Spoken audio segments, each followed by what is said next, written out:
नमस्कार दोस्तों, ताजमहल के 22 बंद दरवाजों के पीछे क्या है? कोई कहता है हिंदू देवी देवताओं की मूर्तियां हैं, तो कोई कहता है अच्छे दिन छुपे हैं। पहला दरवाजा सस्ते पेट्रोल और दूसरा रोजगार। कुछ लोग यहाँ तक ये भी कहते हैं कि ताजमहल असल में एक शिव मंदिर है जिसका नाम है तेजो महल। एक थ्योरी के हिसाब से ताजमहल को शाहजहां ने नहीं बल्कि इसको बनवाया गया था राजा परमारजी देव के द्वारा 13th सेंचुरी में।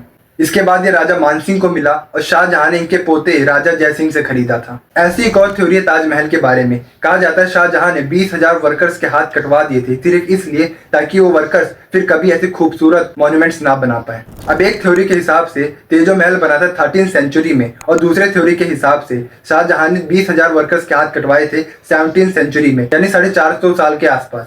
ऐसा नहीं हो सकता कि दोनों ही थ्योरी सच हो। तो आज के इस वीडियो में हम जानने की कोशिश करेंगे कि क्या इतिहास है ताजमहल का, इस थ्योरी में कितनी सच्चाई है और ताजमहल के 22 बंद दरवाजों के पीछे का रहस्य क्या है। दुनिया का 7वां अजूबा, प्यार की निशानी। कहा जाता है कि इतिहास तथ्यों पर आधारित होता है, ना कि भावनाओं पर। कैसा इतिहास, कहाँ का इतिहास, कौन सा इतिहास? याचिकाकर्ता की मांग है कि ताजमहल में मौजूद 20 बंद कमरों को खोला जाए। And the judges have slammed the Taj Mahal petitioner. दोस्तों, ताजमहल की असली और एक्चुअल हिस्ट्री जान लेते हैं। सबसे पहले शाहजहां और मुमताज का असली नाम क्या है। इनका जन्म 1592 में हुआ था और इनका असली नाम खुर्रम था। बाद में इनका नाम शाहजहां हुआ और इनके नाम का मतलब होता है किंग ऑफ द वर्ल्ड। और इनके पिता थे जहांगीर और इनके माता का नाम था जगत गौसैन।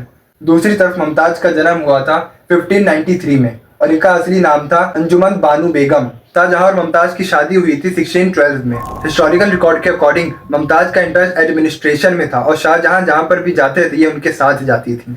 शाहजहां की और भी शादियां हुई थी जिनमें से उनकी वाइफ्स के एक एक बच्चे थे, लेकिन मुमताज की 14 बच्चे थे और कुछ बच्चे उनके मारे जाते हैं चाइल्ड बर्थ के दौरान। उस जमाने आम बात हुआ करती थी क्योंकि उस टाइम पे हेल्थ केयर सिस्टम इतने अच्छे नहीं हुआ करते थे।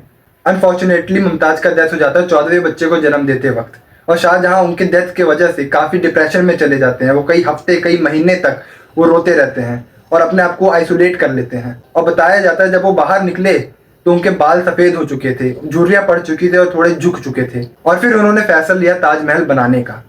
अब बात कर लेते हैं इससे रिलेटेड कंट्रोवर्सी की। बीजेपी लीडर रजनी सिंह ने इलाहाबाद हाई कोर्ट में पेटिशन डाली और कहा कि 22 बंद दरवाजों को खोल दिया जाए। वो चाहते थे कि एएसआई 22 बंद दरवाजों को झांक कर देखे कि उसके अंदर कोई हिंदू देवी देवताओं की मूर्तियां तो नहीं है, लेकिन हाई कोर्ट ने इनके पेटिशन को डिसमिस कर दिया। एएसआई ने बाद में बताया कि ये 22 कमरे नहीं बल्कि 22 कॉरिडोर्स हैं। ये स्ट्रक्चरल सपोर्ट के लिए है और एएसआई स्टाफ इनकी सफाई भी करते रहते हैं। फोटोज भी रिलीज की गई, इसलिए इसको बंद रखा जाता है क्योंकि यहाँ पर टूरिस्ट के लिए कोई भी चीज देखने के लिए है ही नहीं।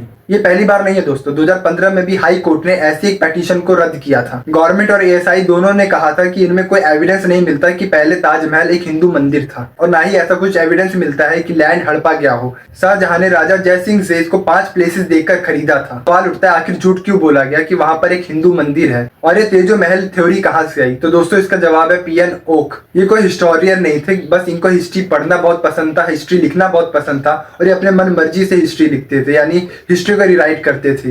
पीएन ओक की मेथोडोलॉजी इस तरह की थी, वैटिकन शब्द को वो संस्कृत शब्द से वाटिका से कंपेयर करते हैं और वो कहते हैं कि हो सकता है वहां पर पहले मंदिर रहा हो और उनके दिमाग में जो भी आता था वो बस लिखते थे। उन्होंने एक पैम्पलेट लिखा था क्रिश्चियनिटी के ऊपर। उन्होंने एक्चुअली कहा था कि ये कृष्ण नीति है। उनके हिसाब से जीसस भारत आए थे जब वो 15 से 30 साल की उम्र के थे और वो यहाँ से कृष्ण नीति सीख कर गए थे। सुप्रीम कोर्ट ने भी इनकी पेटिशन को डिसमिस कर दिया था और इनका मजाक उड़ाया था ये कहकर कि हो सकता है इनको किसी मधुमक्खी ने काट लिया हो।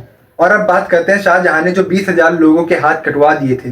अब आप लोग खुद सोचिए क्या ऐसा पॉसिबल हो सकता है कि 20,000 लोगों के हाथ कटवा दिए जाएं और एक दिन में हाथ कटवा देना तो बिल्कुल ही इम्पॉसिबल है। अब ऐसा तो हो नहीं सकता कि शाहजहां हर एक आदमी को लाइन से खड़ा करके ये बोले कि आइए आज आपका हाथ कटेगा, या फिर वो 10-15 दिन तक यही काम तो करेगा नहीं। और अगर ऐसा कुछ हुआ भी होता तो हिस्टोरियंस को आज के टाइम पर उनके हड्डियां या फिर कोई भी ऐसा एविडेंस मिलता, पर ऐसा कोई भी एविडेंस नहीं है। यानी ये तो प्रूफ हो गया कि ऐसा कुछ भी नहीं हुआ था, बल्कि इसका उल्टा हुआ था। शाहजहां ने एक ताजगंज बनवाया था इन लोगों के लिए, जहां आज भी इनके डिसेंडेंट्स रहते हैं। सच यही है कि ताजमहल एक सच्चे प्यार का प्रतीक है। दुनिया भर से लोग यहाँ पर इसको देखने के लिए आते हैं। इस पर गर्व करना चाहिए कि एक भारत का हीरा है। मिलते हैं किसी नेक्स्ट वीडियो में, तब तक के लिए आप लोग मेरा ये वाला वीडियो देख सकते हैं।